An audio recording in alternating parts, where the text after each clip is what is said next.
You had to. But it was interesting because you remember John Neves, of course, right? Sure, absolutely. And Well, when I Paul. walked in with my P bass, he goes, "Mr. Gross, the electric bass is not a valid musical instrument," Mm.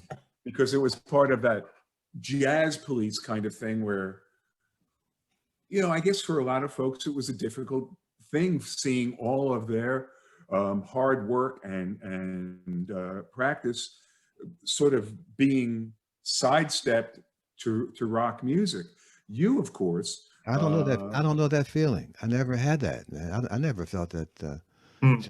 Jaco was a threat to my livelihood, or James Jamerson, or Steve Bailey, who's my dear friend, Victor. None of those guys. I felt that these are the guys. Montgomery. We had a long talk many years ago. He was still with Lionel after he left Lionel Hampton's band about what he did with the electric bass.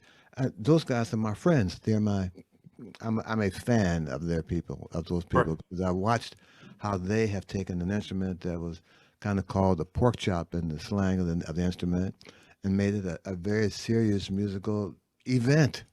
When you see them play, when you hear the results of their effort, Bootsy Collins, all those guys, man, they made the bass do something. So when those electric guys got on the scene and became more visible, and they brought their influence not just to the music but to their use of amplification gear and the whole environment. I applauded those guys, man.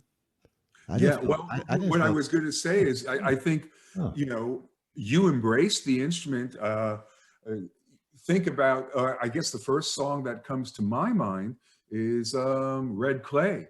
What a great bass line. yeah, well, that only got there because Freddie didn't bring a part in, as in most of the guys they give you. I got the tune, but just put an intro to it for me, and we had to there comes a downbeat with the guy saying ready, roll 'em. Yeah. And we get lucky and we strike the right notes at the right time, and hope that at the end of the tune, while they don't remember the intro, they won't forget it either.